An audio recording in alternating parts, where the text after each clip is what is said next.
Hola amigos? Muy buenas noches, bienvenidos a este especial de Noticias 7 que ha preparado para ustedes cuando ha pasado ya prácticamente más de 3 semanas de lo ocurrido el pasado 16 de abril.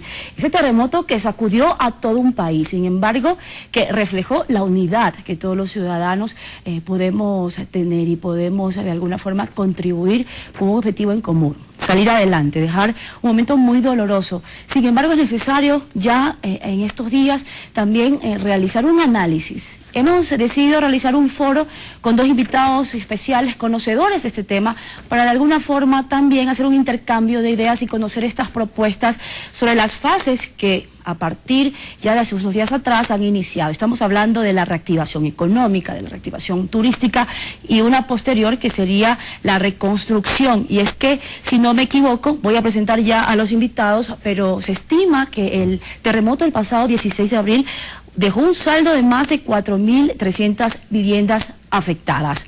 Voy a presentarles a nuestros invitados. Con nosotros nos acompaña en este especial de Noticias 7, Ecuador tras el terremoto, el doctor Augusto Barrera, quien es exalcalde de Quito y que ahora también se dedica a la docencia en la Flaxo. Doctor, muchísimas gracias por estar con nosotros.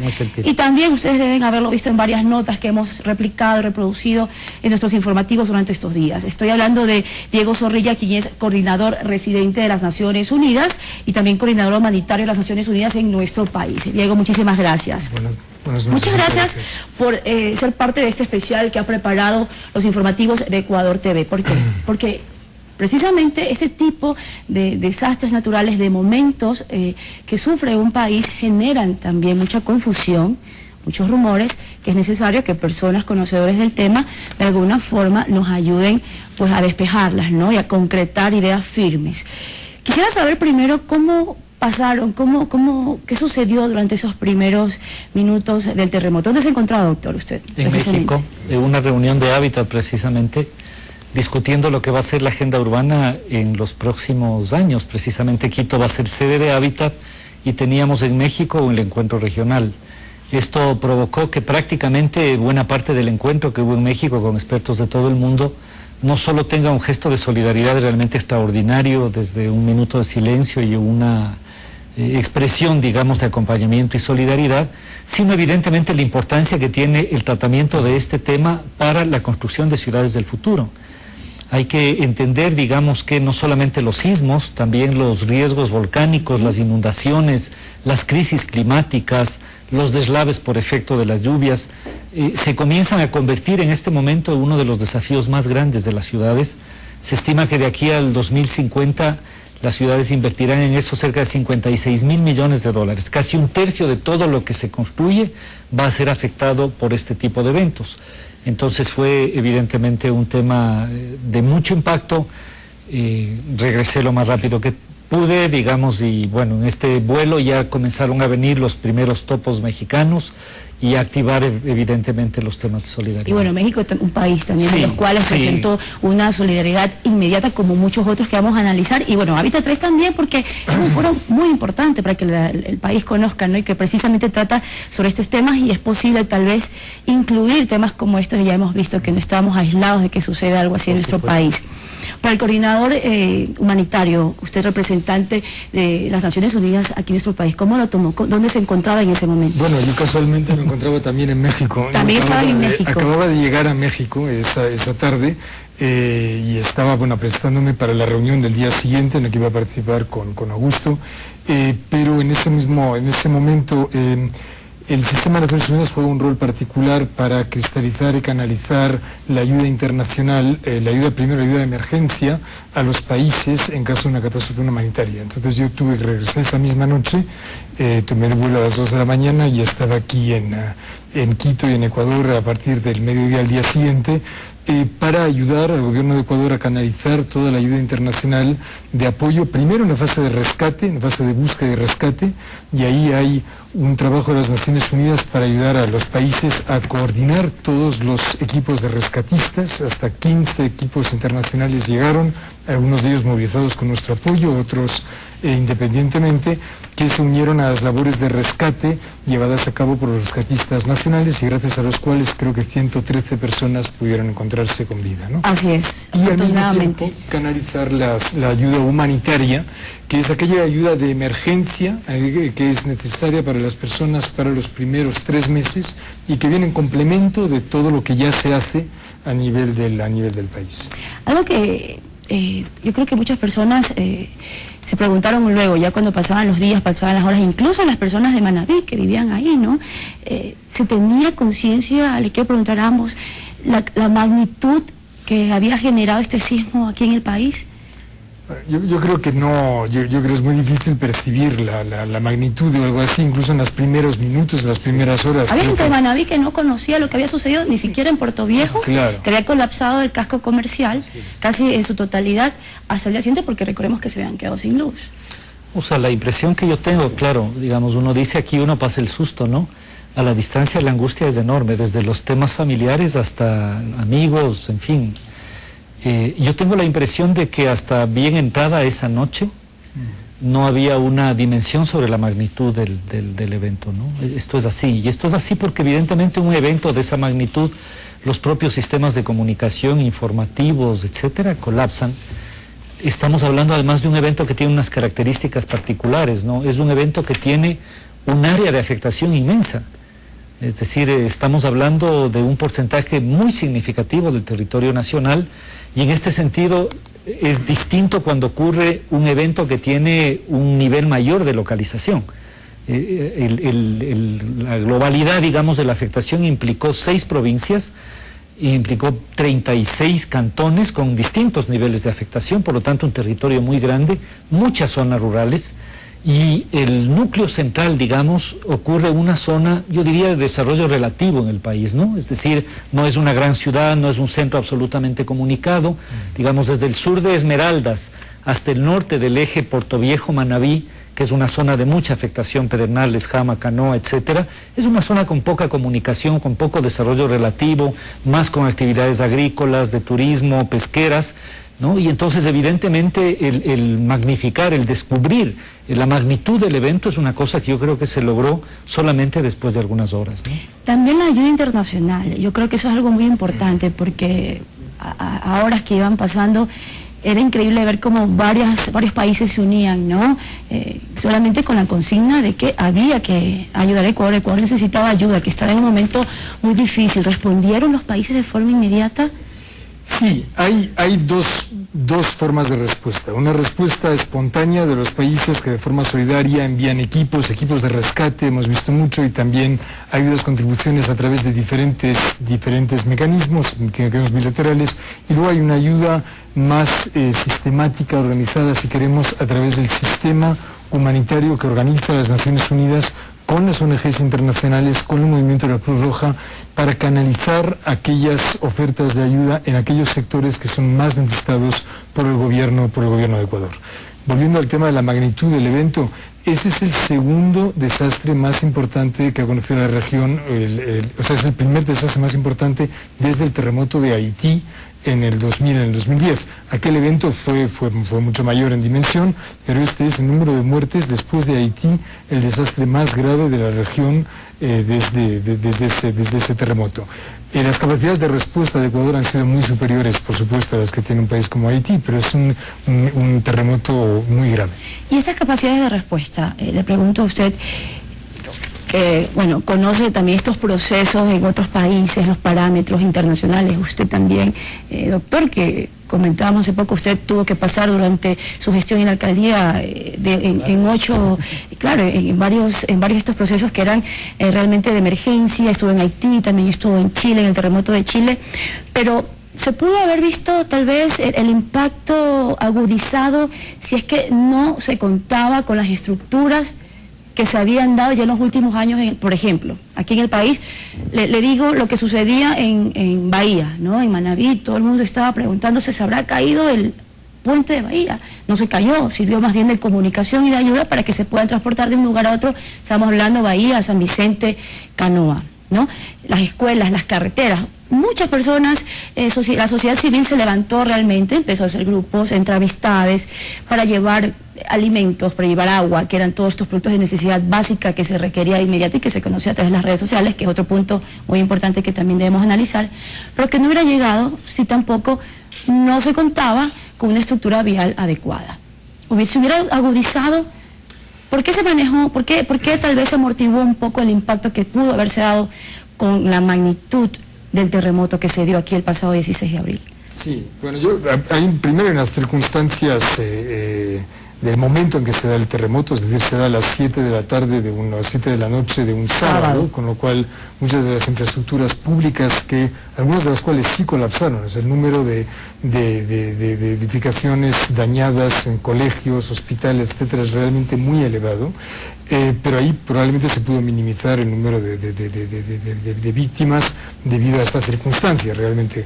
Luego yo sí creo que ha habido un esfuerzo grande, y así hemos manifestado a las diferentes instancias del Estado, un esfuerzo grande para asegurar que aquellas infraestructuras habilitantes para que pueda llegar la ayuda internacional y ayuda local funcionasen. Entonces funcionó muy rápidamente el aeropuerto de Manta, a pesar de que se cayó el único aeropuerto que paró sus operaciones porque se cayó la torre de control, pero muy rápidamente se pudo rehabilitar. Las principales vías de acceso a la zona afectada estuvieron habilitadas muy rápidamente. Ha habido desperfectos, pero muchos de ellos han podido ser reparados. El servicio de electricidad y de electricidad de la provincia de Manabí fue restaurado bastante rápidamente, el servicio de telefonía también. Entonces, esas infraestructuras habilitantes o esos servicios habilitantes para la ayuda fueron restaurados bastante rápidamente. Ahora, sigue habiendo necesidades todavía, ahora 3 semanas después del terremoto, sigue habiendo necesidades humanitarias importantes de la población que están siendo atendidas, pero que van a tener que seguir siendo atendidas durante varias semanas más. En cuanto a la respuesta que se dio durante estas primeras horas, luego de que sucedió el terremoto, pero las instancias públicas, ¿cómo se puede hacer una lectura de eso, doctor? A ver, yo creo que lamentablemente, yo escribí hace unos días que un evento de esto saca lo mejor y lo peor de la sociedad. La reacción, digamos, social y pública frente al evento no ha estado exenta de la polarización que también desde el punto de vista político lamentablemente hay. Yo creo por eso que hay que tratar de construir con mucho esfuerzo la mayor capacidad de lectura objetiva de lo que debemos enfrentar. Porque evidentemente no es verdad que es un desastre y tampoco es verdad que todo está bien. No sé si me explico, es decir, tal vez polarizo los puntos de vista, pero yo creo que hay algunas conclusiones que debemos sacar. La primera es que sin duda hay una respuesta pública muy importante. O sea, creo que eso lo hemos comentado mucho con Diego, de las experiencias, digamos, de otros eventos, hay una respuesta pública muy importante. Es decir, unos días después, esta semana anterior tuve la oportunidad de recorrer, el sistema vial prácticamente está habilitado en un 100%, digamos, los sistemas de energía eléctrica.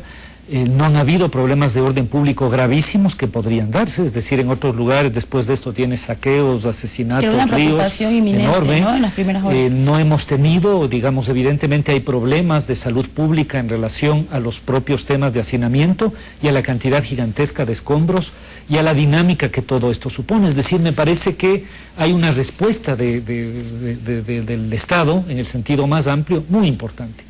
Esa respuesta tiene desniveles y tiene problemas, obviamente. Yo tengo la impresión de que algunos alcaldes frentean y responden bien, otros verdaderamente no aparecieron durante los días, y cuando uno habla con la población es terrible el sentimiento de orfandad respecto al gobierno local, pese a que el gobierno local y municipal es vital en cualquier proceso de reconstrucción. ¿A qué se debe eso, por ejemplo? ¿En que uno hay capacidades y condiciones y fortalezas y capacidades institucionales diferentes? A veces uno no se da cuenta, pero digamos, si se le cae todo Pedernales, se cae también el municipio y el ministerio y el MIES y todo el mundo, ¿no? Es decir, no es que el Estado es una abstracción que no está en el territorio, también eso se cae. Y me da la impresión de que durante las primeras 48 horas, 24 horas, hubo necesidad de hacer casi un recambio, digamos, de muchos funcionarios precisamente para fortalecer esa presencia pública. Yo creo que la verdad es que la acción de buena parte de estos ministerios, muy adecuada, me ha sorprendido, y más que me ha sorprendido, me ha impresionado muy bien la respuesta de las Fuerzas Armadas. La verdad es así. Si las Fuerzas Armadas han tenido un rol muy importante, ¿no? En Pedernales estaban haciendo ese rato fotografía para poder tener planos restituidos de cada uno de los temas. Bueno, hay un estado de excepción, ¿no? Y claro, la fuerza pública fue la primera en funcionó bastante bien, digamos. Entonces me parece que hay una respuesta. Que hay problemas, evidentemente, que hay unas infraestructuras que no solamente dependen de hace 3 o 4 años, porque digamos se afecta todo, ¿no? Entonces la afectación a la infraestructura educativa en general de la zona es muy fuerte, pero me parece que hay que tratar en ese sentido de construir un balance lo más ponderado posible, que identifique las fortalezas y que identifique también los límites en la respuesta. Bien, vamos en este momento entonces a compartir, luego de escuchar a nuestros invitados en este especial que ha preparado los informativos Noticias 7 de Ecuador TV, Ecuador después del terremoto, un video también que ha preparado la producción sobre la actuación del gobierno precisamente luego de este desastre natural. Vamos a verlo. Se dice que en las grandes tragedias se conoce de qué están hechos los pueblos. Y eso es lo que demostró Ecuador tras el terremoto. No solo en nuestro país, sino en el extranjero, la imagen de millones de ecuatorianos unidos sin duda se fortaleció y traspasó fronteras. La comunidad internacional no ha dejado de reconocer dos aspectos que resaltaron tras el desastre natural. El primero, la solidaridad de la ciudadanía en general, en favor de miles de afectados. Y el segundo aspecto es la respuesta del gobierno para afrontar la crisis, que siempre deja un fenómeno de este tipo. Desde el propio sábado 16 de abril, inmediatamente el segundo mandatario Jorge Glass se puso al frente de esta emergencia, mientras que el presidente Correa coordinaba también desde Roma. Ya en las primeras horas del domingo 17, Glass realizó los primeros recorridos por las zonas afectadas. Hay que hacer silencio para que puedan escuchar los rescatistas. No podemos meter maquinaria pesada porque puede ser trágico para los heridos. Compañeros, unidad, fuerza, oración, estamos aquí. Primero a rescatar los heridos, con mucho dolor vamos a cuidar a todos nuestros enfermos y luego viene la reconstrucción. Mientras que el domingo en horas de la tarde, cuando el jefe de Estado retornó al Ecuador, hizo lo propio e inició un recorrido que duró varios días. El mandatario supervisó la entrega de kits, ayuda humanitaria que fue enviada por varias entidades como el Ministerio de Inclusión Social. Y además, constató personalmente los daños. Estamos atravesando lo más duro, pero es solo el inicio. Esto tomará meses, años, reconstruir. De todas formas, pese a la comodidad de estos albergues, ustedes ven que tienen comedor, tienen luz eléctrica, dentro de las carpas hay luz, tienen dispensario médico también en carpas, ventiladores para los mosquitos. Pese a la comodidad que esto presenta, este es el último recurso. Preferimos que vayan a familias acogientes, los damnificados. De inmediato la asistencia estatal comenzó a rendir sus frutos. Por eso desde las Naciones Unidas fue el propio secretario general Ban Ki-moon quien exaltó el liderazgo de las autoridades del país. Pronunciamiento ratificado por el jefe humanitario de la organización, Stephen O'Brien. Hemos tenido conversaciones muy optimistas con el señor ministro, ver de qué manera se puede trabajar junto con el gobierno nacional, los gobiernos locales y otras instituciones. Inclusive el alto funcionario de la ONU puso énfasis de la gestión gubernamental en lo referente al rescate de personas y activación de centros de evacuación. Pero Ban Ki-moon y O'Brien no fueron los únicos quienes destacaron el accionar del gobierno, sino también el coordinador residente de la ONU en Ecuador, Diego Zorrilla, quien aseguró que la reacción del Ejecutivo tras el terremoto fue inmediata y oportuna. Una felicitación al gobierno del Ecuador por la rapidez con la que se han tomado medidas que han permitido habilitar los sistemas necesarios para que pueda canalizarse la ayuda humanitaria nacional e internacional. María Clara Martín, representante del ACNUR, presentó el más reciente reconocimiento a la labor humanitaria en Ecuador, donde los albergues temporales desplegados por las autoridades de gobierno operan con normalidad. Las reacciones a favor sobre la inmediatez con la que se actuó también llegaron a través de los embajadores de Francia, Hungría y Alemania. Y realmente nos hemos quedado muy impresionados, por ejemplo, de esta sala aquí, pero también de la función del 911 en Quito, con las mesas dirigidas por varios ministros. Las prioridades que después de un acontecimiento de desastre natural de esta característica se tiene que hacer. Los mandatarios de Colombia, Juan Manuel Santos, de Perú, Ollanta Humala, y de Bolivia, Evo Morales, constataron en las propias zonas afectadas la acción gubernamental y felicitaron las labores de las instituciones estatales. Y ahí es cuando el liderazgo como el del presidente Correa se pone a prueba, y él ha demostrado ser un gran líder. Lo acabo de constatar cuando habla con la gente, dándoles ánimo, diciéndoles de esto vamos a salir y vamos a salir bien. Otra decisión inmediata del Ejecutivo fue encargar la supervisión de tareas de rescate y demás acciones a sus propios colaboradores. Por citar algunos ejemplos, el ministro del Interior José Serrano estuvo al frente de Pedernales. La secretaria de la Política Paola Pavón se encargó de Jama y Canoa. Además, a través de un decreto ejecutivo se creó el Comité de Reconstrucción de las Zonas Afectadas, el cual está liderado por el vicepresidente Glass y que cuenta con el apoyo de las Emplades, así como de los ministerios de la Producción, de Inclusión y el de Seguridad. Alex Llanos, Ecuador TV. Bueno, ¿alguna reacción sobre lo que hemos visto? Bueno, lo escuchábamos también a usted, ¿no? Sobre esas reacciones inmediatas. Yo creo que hay una capacidad construida a lo largo del tiempo y eso me parece muy importante. Hay un COE, hay una estructura institucional, hay una capacidad de activación, esto es muy positivo. Me parece que hay que hacer una evaluación de algunos aspectos, ¿no? Yo creo que la respuesta de la sociedad civil fue extraordinaria y creo que eso hay que valorar, recoger, agradecer y seguir estimulando. Creo que esto fue clave en muchas ciudades, ¿no? He visto con enorme alegría en Quito, Cuenca, Guayaquil, de la Amazonía, cosas afuera, es decir, realmente ha sido extraordinaria. Creo que el establecimiento, digamos, de las responsabilidades ya a nivel del Ejecutivo ameritan fortalecer la institucionalidad y no debilitarla. Este me parece que es un tema muy importante, en la medida en que, si bien existen, digamos, ministerios con responsabilidades, estos deben articular para impedir precisamente que se dupliquen o se tripliquen esfuerzos. Esto me parece que es muy importante y tengo la impresión de que durante los primeros días, por el propio tema del aprendizaje, todavía no había claridad respecto de quién asumía cada responsabilidad. Claro, y tal vez eso de alguna forma pues aumentaba los esfuerzos, ¿no? Claro. Porque no se canalizaban, como dice usted, no se definían los parámetros de responsabilidad. Sí, yo creo que en esto, digamos, evidentemente una sociedad siempre está atravesada por todo lo que vive antes, ¿no? No es que una tragedia le saca de lo que vive antes, los temas políticos, los conflictos, las tensiones, etcétera. Eso ocurre en un evento de estos, no es que desaparece. Lo que debemos hacer es poner por encima de eso el bien común, el bien superior, y ser capaz de subordinar la pedacito que a cada uno le toca hacer a este interés y a esta lógica más general. En una sola función. En una sola función. Esto me parece equipo, como siempre, vital. Entonces, por supuesto. En algunos puntos, digamos, cuando uno habla con la gente, se demoró un poco la transición de alguien que vino con alguien que debió ser responsable. Este tipo de cosas, evidentemente, sobre todo a nivel local, sí pudieron haber tenido un grado de afectación. En cuanto a la dimensión de las pérdidas, ¿no? Hay que hacer una evaluación, yo creo también. ¿Cuál sería ese impacto social? Porque, como estábamos conversando entre cámaras, la clase media también se ha visto muy afectada, ¿no? Porque, obvio, durante los reportajes se veía siempre en el foco, en el eje central de los reportajes, estamos hablando del campo, de los recintos, de la zona rural, de las casas que habían colapsado, bueno, también los sectores hoteleros, zonas pequeñas de la provincia.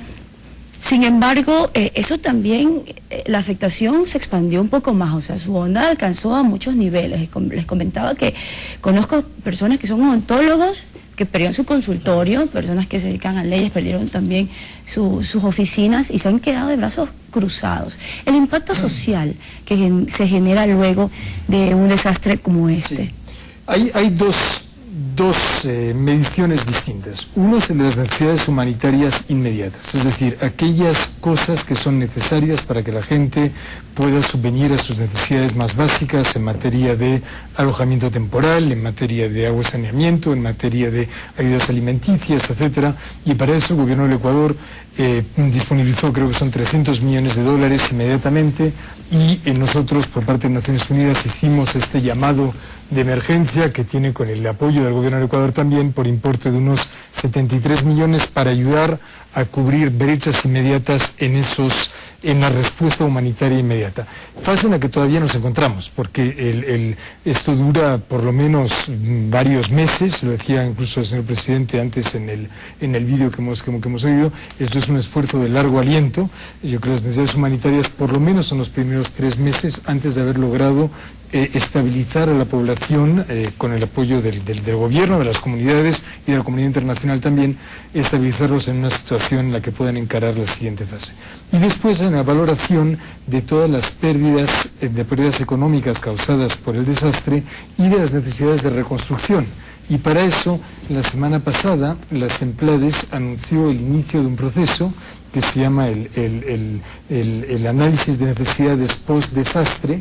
Es una metodología aprobada, en este caso participa la CEPAL, que está participando activamente en el proceso, todo el sistema de Naciones Unidas, el Banco Mundial, la Unión Europea, el BID y la CAF. O sea, todos los organismos que podrán después prestar ayuda para financiar estos, o ayudar al gobierno a financiar estos procesos de reconstrucción, van a participar en un ejercicio liderado por las Semplades para evaluar las pérdidas por sector. Y las necesidades para la rehabilitación por sector. Porque una preocupación ha sido que los sectores que estén aislados, por ejemplo, se queden fuera de estas fases. Bueno, primero hace falta tener una mirada tanto a lo urbano como a lo rural. Entonces, en esta primera fase de evaluación de necesidades, o en las primeras evaluaciones humanitarias, ha estado muy centrado en las destrucciones de los centros urbanos que han sido más afectados, el centro de Manta, el centro de Puerto Viejo, Pedernales, Muisne-Jama, Canoa y otros lugares, ¿no? También hay que tener una valoración de las pérdidas en los sectores rurales, pero en los sectores de actividad estamos examinando ahora algo así como 16 sectores de actividad, algunos de los cuales son transversales, para tener una valoración tanto de las pérdidas como de las prioridades para la rehabilitación. Estos procesos de reconstrucción que han sido exitosos en otros países, por ejemplo, un ejemplo es Chile, ¿no? Tengo entendido que más del 90%, no sé, doctor, si usted sabe la cifra exacta, pero ya nuevamente está reconstruida, está reactivo luego del terremoto que sufriera en el 2010. Sin embargo, este terremoto también visibilizó fallas en la construcción, que eso ha sido un tema de conversación de muchos y de todos durante estos días. ¿Cuáles son? ¿Responsabilidad de quién sería? Los ciudadanos, que como se decía, por ejemplo, en Starkey, sector comercial, la zona más afectada de Manta, eran casas y 2-3 años adquirían los permisos municipales, se convertían en locales comerciales de 3-4 pisos, o casas que se convertían luego en clínicas. ¿De quién es la responsabilidad? ¿De la sociedad civil? ¿De los GATS? Es de varios actores, pero yo quisiera tal vez abonar esto porque me parece que si alguna utilidad puede tener la reflexión que estamos haciendo es poder colocar algunas cosas en las que el aprendizaje doloroso de otros países, de otras experiencias o de nuestro propio país y otras ciudades nos pueda dar algunos insumos de cómo encarar esto, ¿no? Evidentemente lo urgente de las primeras semanas es sobre todo esta respuesta humanitaria y la emergencia. Y me parece que es una fase que no está concluida, pero está todavía, digamos, bastante avanzada. En este momento se calcula que hay 33.000 personas en albergues, hay que asegurar y garantizar adecuadas condiciones. Coincido plenamente en el hecho de que además del modelo de albergue hay que construir otro tipo de asistencia y apoyo a partir, por ejemplo, de la experiencia que tuvimos en Quito, ¿no? Nosotros construimos una especie de bono de arrendamiento en que la gente pueda estar relativamente tranquila, donde un familiar, arrendar, etcétera, para poder estabilizar sus condiciones.